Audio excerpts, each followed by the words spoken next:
Capítulo 7. Ley 1. Una persona que chismorrea, anda diciendo chismeríos de sus prójimos, transgrede un precepto prohibitivo, como está escrito: no andarás, Rajil, ahora traduzco, en tu pueblo.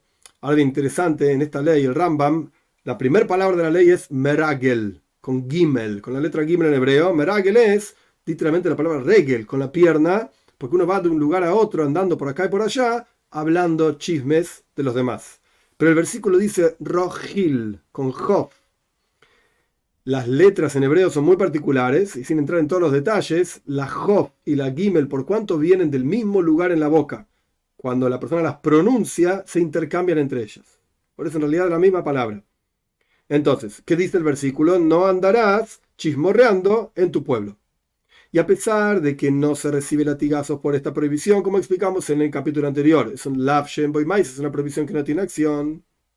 Sin embargo, es un pecado muy grande y genera matar almas, muchísimas del pueblo de Israel, matar mucha gente. Esto tiene que ver con la historia de Doeg, que Doeg o Adoimi habló mal de los Koyanim, de los sacerdotes que estaban protegiendo, según él, al rey David. Entonces el rey Shaul terminó matando montones de Koyanim por el chismorreo de Doeg. Por lo tanto, viene en el versículo junto con esta prohibición de no andar chismorreando, etcétera, dice: no te pares sobre la sangre de tu prójimo. Andá y estudiá y aprendé lo que pasó con Doeg o Adoimi, justamente en el libro de Shmuel Aleph, en el primer libro de Shmuel, el capítulo 22, versículo 23. 2. ¿Qué significa rajil? ¿Qué significa chismerío? Es una persona que dice cosas y va de uno a otro y dice: así dijo fulano, y así escuché sobre Mengano. Y a pesar de que sea verdad, sin embargo está destruyendo el mundo. Y hay un pecado mayor que este todavía, muchísimo más, y también está incluido dentro de esta prohibición, y se llama Lashon Hara, traducción literal, mala lengua. ¿Y de qué se trata esto? Una persona que relata la desgracia, el desprecio de su prójimo, a pesar de que está diciendo la verdad. Entonces, una cosa es regilut. Regilut significa chismerío. Chismerío quiere decir: escuché esto, vi aquello, etc. Aunque sea verdad. Otra cosa diferente es la shonará, mala lengua, donde uno está hablando algo malo de la otra persona, aunque sea verdad, pero es algo negativo. Pero aquella persona que dice mentiras, este se llama Motzi Shemra, quien está difamando a su prójimo, porque aquí está hablando mentiras, no son verdad. Los dos casos anteriores son verdad.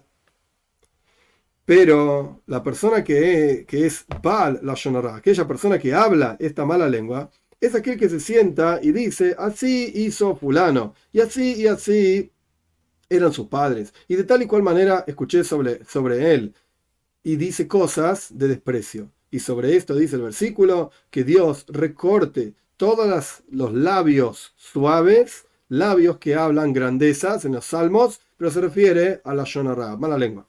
3. Dijeron nuestros sabios: 3 transgresiones se cobran de la persona en este mundo y no tiene porción en el mundo por venir: idolatría, relaciones prohibidas y asesinato. Y a su vez, dijeron nuestros sabios, el lashon hara, la mala lengua, es comparable con todas ellas juntas. Y más, dijeron nuestros sabios, toda persona que relata mala lengua es como si estuviese negando lo principal, o sea, negando a Dios, como está escrito. Ellos dicen, según su lengua: vamos a fortalecer nuestros labios junto con nosotros. ¿Quién es Señor sobre nosotros? Vamos a decir lo que queramos, total, no hay Dios. Dios libre y guarda. Y también dijeron nuestros sabios: hay 3 personas que la mala lengua mata: el que lo dice, el que lo recibe y aquella persona sobre quien se relata. Y aquella persona que recibe, o sea, que pone el oído para escuchar la lashon hara, mala lengua, es más grave todavía que quien dice esa mala lengua. 4. Y hay palabras que son avak lashon hara, polvo de la mala lengua, que no es literal, pero es algo muy parecido. ¿Cómo funciona? Por ejemplo, alguien que dice: ¿quién diría de fulano que iba a ser o sería de tal o cual manera, como es ahora? O una persona que dice: silencio, no digan nada de fulano, no quiero hacerles saber lo que pasó y lo que fue. Y este tipo de cuestiones. Toda aquella persona que relata en bien algo bueno de su prójimo frente a quienes lo odian, Esto también se llama el polvo de la mala lengua, porque está generando que hablen mal de él. Y sobre este asunto dijo el rey Salomón: quien bendice a su prójimo en voz alta a la mañana, bien temprano, esto se considera una maldición, o sea, que lo está bendiciendo frente a quienes lo odian en realidad. Porque de algo bueno que surgió, que esta persona dijo sobre fulano, surgió al fin y al cabo algo malo. Y también una persona que relata mala lengua en forma de risas, en forma de un chiste y en forma de la cabeza liviana, por así decir, una liviandad, una frivolidad, por ejemplo, como diciendo que no está hablando por odio. Esto también se considera lashon hara, se considera avak lashon hara, polvo de mala lengua. Y esto es lo que el rey Salomón dice con su sabiduría, que como jugando una persona está tirando flechas, y esto es literalmente muerte. Y dice: ay, pero yo estaba jugando. Esto está en Mishlei, en el capítulo 26, los versículos 18, 19, etc. Y también una persona que habla lashon hara, mala lengua, en forma de engaño. Y, por ejemplo, quien está hablando libremente, sin tener intención particular de hablar de un asunto en particular, como quien no sabe que esto que está hablando es lashon hara. Oh, no sabía que no se podía decir esto. O cuando la persona lo advierten y le dicen: hey, no podés decir esto, responde: yo no sabía que esto es mala lengua, o que estas eran las acciones de fulano. 5. Es lo mismo una persona que habla lashon hara, mala lengua, frente a su prójimo o no frente a su prójimo. Y es lo mismo esto que quien relata cosas que generan que otros la pasen mal. El ejemplo que se da es de Rabbi Yehuda ben Geirim, que relató cómo Rabbi Shimon habló mal de los romanos. Y al final los romanos salieron a perseguir a Rabbi Shimon, etc. Si estas palabras fueron escuchadas de boca en boca, una persona a otra persona, para hacer daño a su prójimo en cuerpo o en dinero, e incluso para hacerlo sufrir al otro o para hacerle dar miedo al otro, esto se llama lashon hara, se llama mala lengua igual.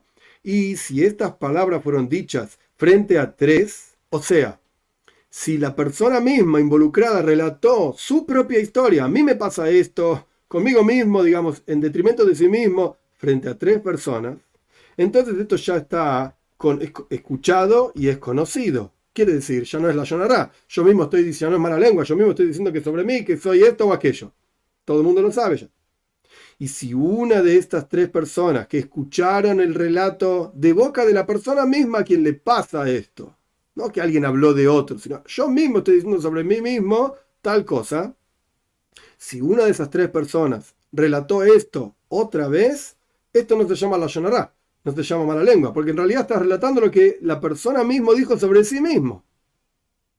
Siempre y cuando no tenga una de estas tres personas que contó y relató frente a los demás, no tenga la intención de que el rumor, digamos, se haga famoso y se revele más de lo que ya está revelado. 6. Todas estas personas que son los que dicen mala lengua, está prohibido vivir en el vecindario de ellos. Cuanto más aún a sentarse con ellos y escuchar sus palabras. Y no fue sellado el decreto sobre nuestros padres en el desierto, o sea que tenían que deambular por el desierto y no entrar en la tierra de Israel, excepto por la mala lengua solamente. 7. Una persona que se venga de su prójimo transgrede un precepto prohibitivo, como está escrito: no te vengarás. Y a pesar de que no recibe latigazos por esto, como ya explicamos, Lav Shem Boy Mais es una prohibición que no tiene acción, sin embargo es una característica mala, muy mala, sino que es adecuado que la persona, traducción literal, ma'avir al midoisav, haga pasar sus cualidades, o sea, deje pasar, lo deje pasar, vaya más allá de su propia bronca y enojo y no se vengue. Y no solamente en este caso particular, sino sobre todos los asuntos de la vida, la persona debe dejarlos pasar. Porque todo, frente a aquellas personas que entienden, todo lo que ocurre en la vida, frente a los que realmente entienden, es vanidad y vaciedad, y no corresponde que la persona se vengue sobre estas cosas. ¿Qué significa la venganza? Si vos le dijiste al otro: préstame tu hacha, y el otro te dijo: no te la presto, al otro día el otro necesita un hacha, y el otro viene y te dice: préstame tu hacha, y vos le dijiste: no te la presto, así como vos no me la prestaste ayer. Esto se llama venganza. Solo que cuando el prójimo, venga a pedirte el hacha, dásela con el corazón pleno y no le pagues como el otro te pagó. Y este tipo de cuestiones. Y así dijo el rey David con sus buenas características emocionales, espirituales. ¿Acaso yo pagué a aquellos que hicieron paz conmigo con el mal? ¿Acaso no voy a salvar a aquellos que me hicieron el daño gratis? ¿Por nada? En el Salmo 7. 8. Y también la persona que guarda rencor a alguno de los judíos está transgrediendo un precepto prohibitivo, como está escrito: no guardarás rencor con los hijos de tu pueblo. ¿Qué significa el rencor? Reúben le dijo a Shimon: alquilame esta casa, o alquilame, préstame este toro. Y Shimon no quería. Después de unos días vino Shimon a Reúben y le pidió de él o que le alquile algo. Y Reúben le dijo: toma, acá está, yo te lo presto y no soy como vos. No te voy a pagar como tú me pagaste con tus acciones.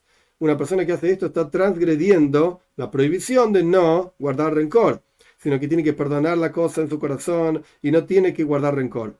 Todo tiempo que la persona guarda rencor y lo recuerda, puede ocurrir que la persona se vengue. Por lo tanto, la Torá es estricta sobre el rencor, o sea, sobre la prohibición de rencor, al punto tal que la persona tiene que borrar el pecado del otro hacia uno de su corazón y no recordarlo en absoluto. Y esta es la cualidad, la característica adecuada a partir de la cual puede ocurrir que se sostenga Ishuva Aretz, toda la tierra entera, el asentamiento de la tierra, y los tratos y negocios entre los seres humanos unos con los otros.